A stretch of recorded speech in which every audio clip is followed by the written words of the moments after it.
Talk about for the next topic, I wanted to talk a little bit about heating water in our wood-fired stoves. And it's such a huge topic, and I know that we've probably talked a little bit about it in the past, but I'm continually getting questions, obviously, and I think it'd probably be just a great thing for all of us to maybe discuss, just what it entails, what to expect, maybe some different ways to go about it, things like that within our particular applications. So one of the questions I get all the time with regards to my plans is do these plans include a hot water system? And it's so is difficult for me because I see where these people are coming from. They're always, people who are usually building their first kind of off-grid house or dreaming of their cabin or whatever, and they're, wanting this multifunction stove that does all of the things, but they don't have much experience in any of the necessary, trades, as it were, plumbing or masonry or whatever it is that we're talking about, to really understand the entire thing.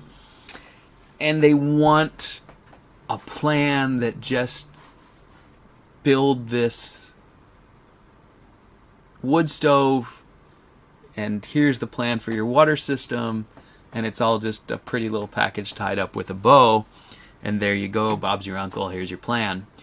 And unfortunately, water systems are so varied. There are so many variables. There are so many different goals and so many different applications that it's just impossible to provide, in my opinion, a plan that will cover even the majority of people's needs. Now, with that said, I did create the Walker boiler plan just for that reason. That is my most sort of general design.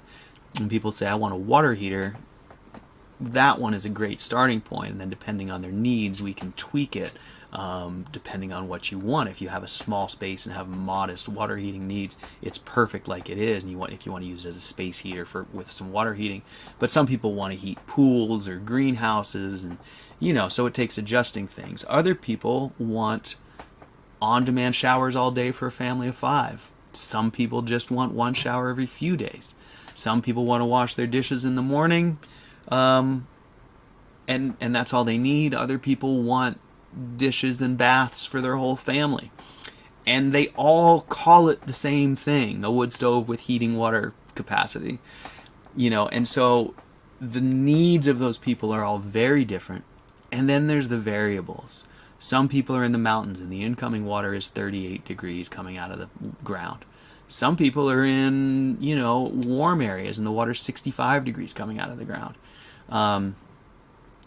That's an enormous difference in what you're going to be able to produce in terms of hot water, just based on what it's incoming at.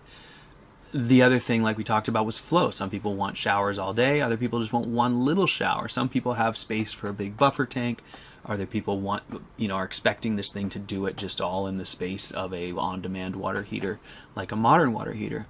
So this is all a long way of saying that if you are looking to a rocket mass heater, a cook stove, a masonry heater, and any DIY wood-burning stove as a water heating solution for your plans, you need to ask yourself a whole lot of questions before you can really look at the stove plans and designs and know what type of heat exchanger, what type of system that you want. So this is sort of a long way of saying I'm a wood stove designer. My wood stoves make great heaters for your water system, but I'm not able to provide you with a complete plan for your hot water system. Now what I can do, and what we all can do, is we all can help figure out the best way to implement a water heating system or a heat exchanger into a stove. But the reason that it's not included in the plans is because for one person, they might need that coil right over where the cooktop would go at the at the expense of eliminating the cooktop in an effort to try and just prioritize this heater for heating water and to get maximum water flow. Other people, like Clint, you're a great example. He wants a water heating system that's capable of being basically a dedicated water heater, but still wants the other functions. And so in Clint's case, we made some modifications to the body of the stove to allow for a bypassable water heating chamber.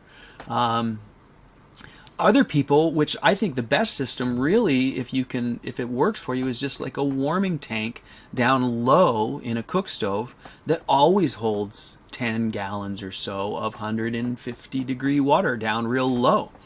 You'll always have some water for dishwasher, or washing dishes, or a shower, but it's not going to heat water up fast, and it won't be adequate if you have multiple people to shower or things like that. And so this is just an example to say, one person is going to be really happy with a tank type heat exchanger down low in the stove.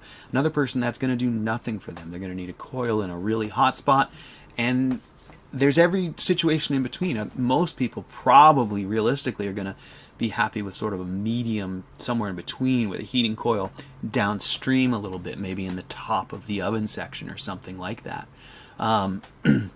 So really, this is just a long way of saying that, and it came from one question I got this week where someone says, it's really important that your plan has water heating system or I can't buy it. And I'm trying to explain to them that I can give you a plan. I could draw one up and sell you a plan for a water heating system, but there's like a 95% chance that the way I drew that plan is going to have zero application in your situation and won't be useful to you at all. So I'd much rather leave it open-ended and say, let's talk about it. I'm here to help you make that stove the best stove to meet your goals. And that may be the heat exchanger up here, or it may be down there or over there, or so I really want to express that the water system is a completely separate system from the stove, and how it interfaces with the stove is going to vary depending on the system and what your goals are. And I don't believe it's something that is within the scope of a wood stove plan set. It would just be so unwieldy. It would be unbelievable. So anyways, we can come back to that.